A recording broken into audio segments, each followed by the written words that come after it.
de Paul Biya. Paul Biya, aujourd'hui donc, a tellement des héritiers que c'est là où commence à se jouer une guerre. Des guerres fratricides, mais où en réalité, les fils de Biya qui apparaissent comme des moineaux qui sortent du chapeau sont utilisés comme des pions. Ces pions, j'en avais parlé du premier, à savoir Franck Biya. J'avais révélé que Franck Biya était en train de négocier déjà avec la classe politique française, avec bien sûr un ancien putschiste de Sao Tomé, mais surtout, samedi dernier, je vous ai dit qu'il avait monté une organisation qui était en train de prendre corps et qui ressemblait à un pouvoir politique et qui s'appelait Mouvement citoyen des franquistes pour l'unité et la paix. À peine avais-je dénoncé cela en vous lisant leur statut. On a donc vu, subitement au milieu de la semaine, des sorties bizarres où finalement le journal Essingan vient dire que il y a des individus qui ont créé une organisation pour essayer de collecter des fonds et que Franck Biya n'était pas concerné et qu'il se lavait les mains. Le communiqué qu'ils sont en train de signer, justement, n'est pas de Franck Biya, puisque jusqu'à présent, il ne donne pas sa déclaration. Et celui qui signe ce communiqué, il n'y a pas son nom. Donc, c'est un communiqué anonyme. Qui le fait donc? Est-ce que Franck Biya n'a pas besoin véritablement de prendre le pouvoir? Comme je l'avais dit. Pourquoi est-ce qu'il ne veut pas éclairer cette situation? On nous a présenté un monsieur qui était supposé être un escroc de grande envergure, mais j'avais déjà dit que ce monsieur qui a créé cette organisation ne pouvait pas le faire sans le consentement de Franck Biya.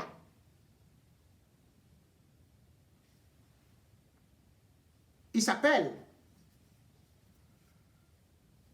Alain Ouna Zoua. Nous avons cherché à savoir d'où est-ce qu'il sort. Après, on découvre quand même que dans sa façon de vouloir se présenter comme le coordinateur national de ce qu'on appelle le cercle des amis de Franck, qu'il a fait ça progressivement. Puisque la page Facebook avait été créée le 2 mai. Le 2 mai 2013. Les amis de Franck Biya. Donc ça date. Et par la suite, ça va changer de nom. On va mettre maintenant le mouvement citoyen des franquistes pour la paix et l'unité. Quand? Le 14 janvier 2021. Et là, on demande aux Camerounais que la seule transition, c'est Franck Biya qui a été choisi par Dieu. Et pour que son notion soit faite, il faut l'appel du peuple. Ainsi, on demande donc, pour s'inscrire dans ce qu'ils appellent le comité central, c'est 10 000 francs, c'est pas. tout comme pour être membre d'honneur. Il y a d'ailleurs les délégués départementaux qui doivent être installés lundi le 22. L'association ou le parti politique doit être légalisé lundi le 22. Le 22 février.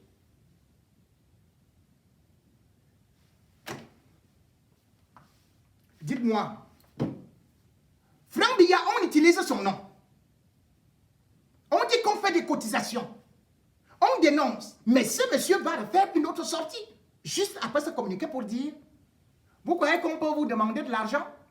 Puisque nous avons notre champion. Donc il avoue que Franck Biya finance cette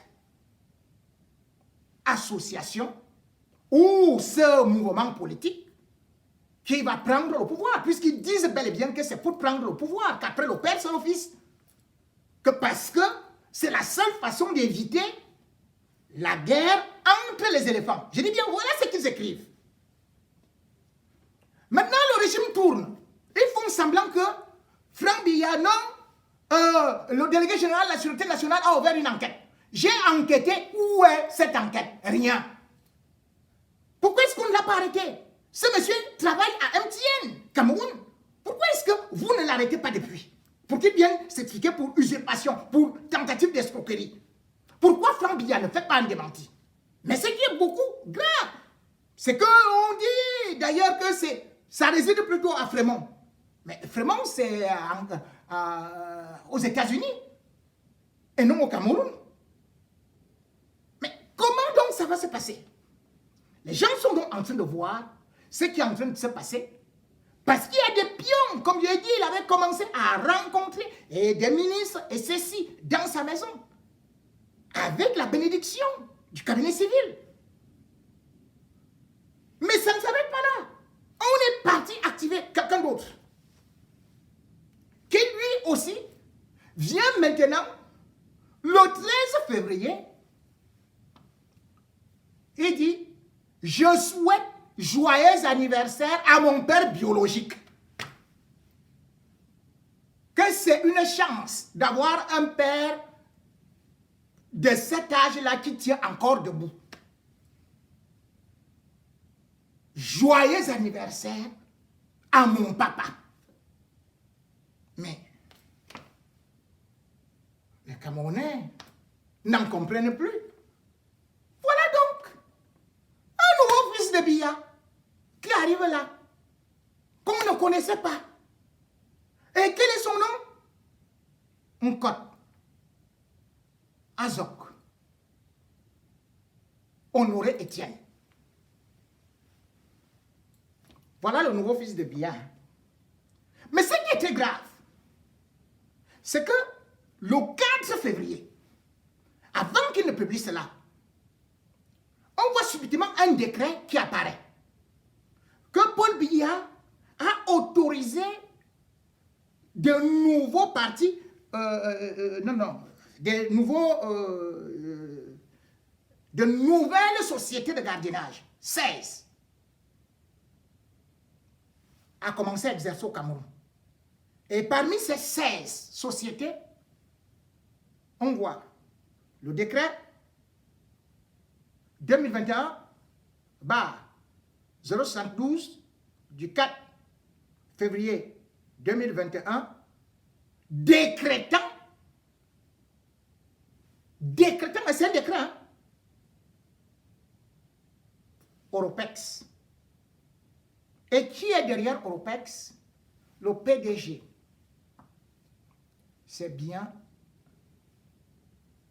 Nkot Azok Honoré Etienne. Attendant du coup rapidement à Cameroun Tribune pour dire que non, nous avons fait des enquêtes de moralité, ces sociétés doivent avoir des personnels qui sont formés, donc comme l'armée, et ils doivent aussi avoir des brigades canines. Des brigades canines, donc avec des chiens. Première des choses, la loi du Cameroun, ce n'est pas le chef de l'État qui signe les décrets pour les sociétés de gardiennage. C'est le Premier ministre, après avoir eu consultation du ministre de l'administration territoriale.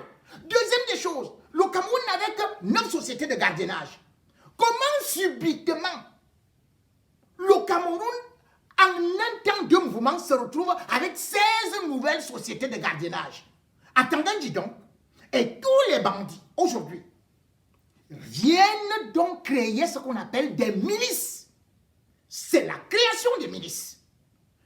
Et il dit dans l'interview de Cameroun Tribune que les propriétaires ou les patrons de ces entreprises ont subi ce qu'on appelle une enquête de moralité. Mais attendant, je vous prends comme des cons.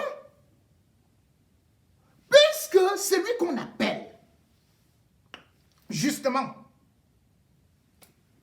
un code, c'est un bassard. Un bassard qui avait une boulangerie artisanale à l'entrée des DA. Voilà la part de fils de pot de bien. Hein. Il était le majordome de Georges Gilbert Bangla, que vous connaissez.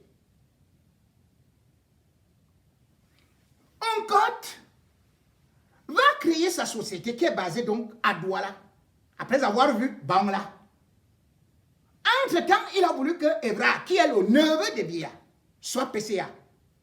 Ayant constaté que c'est un bandit, Evra a fait qu'on l'enferme à la gendarmerie. Sa société est installée dans un immeuble où on ne paye même pas le loyer, puisque cet immeuble a été construit par un bandit qui a pris fuite. Il était comptable dans les chantiers navals. Il a pris fuite avec sa femme après avoir construit cet immeuble. Donc il est parti loger là-bas, il ne paye rien. Voilà le boulanger. Hein? Il était noir. Parce que vous dites que Ndiangsang, que fait le Ndiangsang. Vous voyez que fait le Ndiangsang là. Vous ne voyez pas monter. Hein? Lui, il était noir comme le charbon. Le voilà.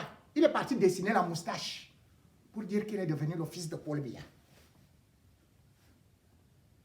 Il est parti mettre, je ne sais pas où c'est l'eau de Javel ou quoi là, pour un peu se décaper. Et il monte des fausses photos pour dire qu'il était à la prestation des serments invité par Paul Biya.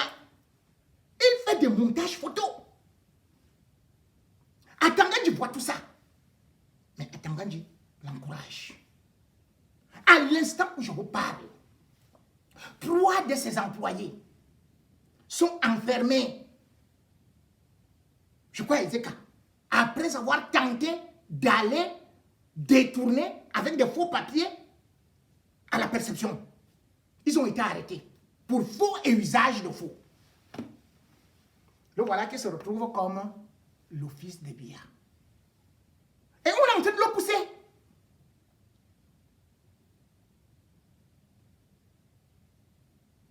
Pourtant, l'autre à côté, comme on sait qu'il a des ambitions puisqu'il a créé le parti républicain. Bangla, on l'a muselé, puisque c'est lui qui revendiquait être le fils de Biya. La mère de Bangla, c'était Elisabeth Bangla. Elle était l'amie de Jeanne Irène. Donc, elle aussi, elle était sage-femme. Et vous savez qu'autour de Biya, tout un chacun sait par exemple que ce n'est pas Jeanne Irène qui était la maman de Franck Biya. Paul Biya était parti cogner à côté, toujours dans sa famille.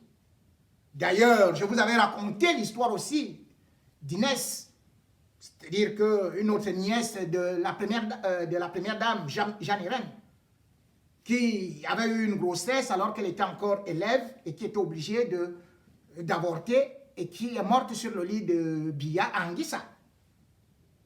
Donc il semblerait que c'est de la même façon que ça s'est passé avec la mère de Gilbert Bangla. Puisque Gilbert Bangla, à l'époque, moi je vous le dis, il a été mon collaborateur.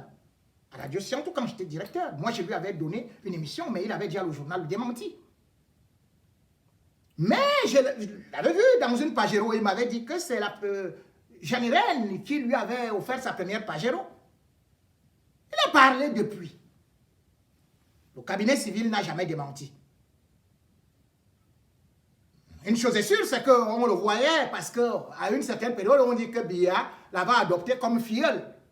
On le voyait parfois dans la famille présidentielle. Je ne voudrais pas entrer en profondeur. Mais toujours est-il que, à une certaine période, lorsqu'il a commencé aussi à sortir beaucoup de dossiers, on l'a arrêté le 19 juin 2019 et on l'a enfermé. On l'a enfermé pour dénonciation calomnieuse ou alors diffamation, comme il disait, puis escroquerie. Sur la plainte, lorsqu'on l'amène, le 29 mai plutôt, le 29 mai 2019, on l'amène, on voit quand même que c'est le procureur Meka qui dit de faire une enquête et s'il y a des preuves sérieuses, qu'on l'envoie en prison. Mais on va appeler le cabinet civil. Au cabinet civil, on aura le particulier du directeur du cabinet civil qui va dire, mais qu'est-ce qu'il fait là-bas? De même que le directeur du cabinet civil va dire, mais il n'a pas à rester là-bas. Mais sauf que Meka, et bien sûr, Amouk Bellinga se revendiquant aussi être l'un des fils et surtout l'oreille de Biya, va aussi utiliser les mêmes méthodes, le trafic d'influence. Après 5 jours de détention à la régie, voilà Bangla qui se retrouve à la prison. Et d'ailleurs, il sera condamné le 10 juin 2020 à 2 ans de prison, plus, je crois, 25 millions. Sauf que maintenant, il a fait appel, et puis, voilà, peut-être d'ici juin, il pourrait sortir. Mais il y a un problème. Georges Gilbert Bangla, je ne suis pas sûr qu'il sortira de là, vivant. Puisque depuis un certain temps, il est très malade. Il ne tient presque pas debout. Il jouait généralement au tennis. Mais avant-hier encore, il a été à l'hôpital. On le voit faner. Et quand on sait qu'il y a du poison à la prison, on a bien peur dans la mesure où finalement il a été à l'hôpital. Georges Gilbert Bangla n'est donc pas dans de bonnes conditions parce qu'il faut savoir aussi que son ambition, il avait déjà dit, c'est qu'il sera candidat à l'élection présidentielle de 2025. Puisqu'il avait dit en 2018, si son père se présente, il n'est pas là. Mais si son père, après 2018, lui, il sera candidat. Donc en 2025. Qu'est-ce qui peut donc arriver à Georges Gilbert Bangla? Et d'ailleurs, la façon qu'on a présenté son dossier, on nous a dit, bon, c'était avec Amouk Bellinga et tout. Mais dans la plainte, il y avait Tara Mala, il y avait bien sûr Laurent Esso et il y avait Franck Biya. Mais tous ont désisté. Tous ne se sont jamais constitués partie civile. Georges Gilbert Bangla a connu Amouk Bellinga. Et Amouk Bellinga, c'est presque lui qui l'a lancé, en toute réalité. Parce qu'il avait déjà le journal Le Démenti, quand Amouk Bellinga, après avoir ciré des chaussures, s'est mis à vendre le carburant frelaté presque en face du commissariat. Et puis voilà, il va le prendre de telle sorte qu'Amouk Bellinga va faire la vente à la criée des journaux. Donc, à cette époque d'ailleurs, Amouk Bellinga habitait Kounou, dans une petite chambre quelque part là-bas, vers Central Park, c'était quelque part là-bas. Donc, lorsqu'il a commencé à présenter effectivement aussi le côté obscur d'Amouk Bellinga, il fallait le faire taire. On a donc fait qu'il se taise. Mais sauf qu'aujourd'hui, il y a d'autres enjeux. Et ces enjeux sont très importants, à savoir que la succession est en train de s'organiser. Et cette succession voudrait que chaque candidat prenne quelqu'un qu'on présente comme le fils de Biya et le pousse. Sauf que aujourd'hui, la République n'est pas ça. Puisque Maurice Kamto de l'autre côté aussi, il est en train de beaucoup bouger. Vous avez pu constater vous-même comment est-ce que que ce soit à Berpois et surtout à la Damawa, il a réussi à faire que les Atangandji prennent fuite. Atangandji était là, à Maroua, à 16 h. Mais quand il a appris que Kamto arrivait à 17 h, il a pris fuite. Kabaye Yege Djibril a été incapable de pouvoir faire que la population ne sorte pas à Tokombéré pour accueillir Maurice Kamto et Mamadou Mouta. La révolution est en marche. Pourquoi? Parce que Maroua, une région de cette envergure, où Kabaye Yege Djibril est resté avec le RDPC, manquant de population. Vous vous rendez compte, il n'y a pas de l'eau à boire. Le Mayo, c'est un fleuve. Mais les gens meurent. Il y a encore l'amybiase. Il faut voir comment est-ce que les femmes meurent faute d'hôpitaux. Et avec le vent du renouveau, aujourd'hui, le MRC est donc en train de bousculer, de prendre Maroua. Donc ce ne sera plus possible. Puisque c'était les terres du RDPC. Donc même les fils de Biya qui arrivent là, ils ne pourront pas faire grand-chose. Parce que déjà le nord est perdu. L'extrême nord est en train de se perdre. Parce que quel que soit le cas, lorsque vous regardez ce qui est en train de se dessiner, cela veut dire que ça ne peut plus se jouer au gré à gré comme ils sont en train de faire là. Détrompez-vous. Parce que le peuple est en train de se lever. Kabaye Yege Djibril, j'ai dit, il a appelé le préfet lors de ce qu'on appelle l'installation du bureau communal, de l'exécutif communal. Mais ils ont dit qu'ils allaient barrer la route au MRC. Mais vous savez, à l'époque, quand le MRC voulait se déployer, soit c'est l'armée qui venait, soit c'est la police, soit la gendarmerie, on empêchait. Mais vous voyez, aujourd'hui, le MRC se déploie. On voit le préfet qui vient plutôt assurer la sécurité, le sous-préfet qui vient là, le préfet qui... Voilà le changement. Le Cameroun est en train de changer. Et ceux qui rêvent encore de la monarchie ou de la dynastie, ils n'auront que leur jeu pour pleurer. Parce qu'aujourd'hui, nous atteignons une maturité. Et cette maturité devrait écarter déjà ceux-là qui veulent utiliser la carte de l'enfant de Paul Biya. Paul Biya a échoué. Ça, c'est clair. Vous croyez qu'on va continuer dans la lignée de l'échec? Vous croyez que vous allez venir imposer aux gens ceci et cela? Et c'est d'ailleurs pour ça que je félicite le MRC qui est en train de faire actuellement un nettoyage. Pour que, contrairement au RDPC, qui a utilisé la division, la haine tribale, le MRC est en train de s'expurger. Oui, beaucoup de gens vont se lever. Mais un parti politique ne peut pas vivre sans une discipline. Et surtout, nous ne pouvons pas répéter les mêmes erreurs que le RDPC qui nous a fait aujourd'hui nous détester. Au point où, aujourd'hui, il y a les patriotes, il y a les sardinards, il y a les talibans, il y a les pro-Biya, il y a les ceci et cela. Le Cameroun est même devenu la propriété privée de certains. Au point où on ne peut même plus, au point où on ne peut même plus aller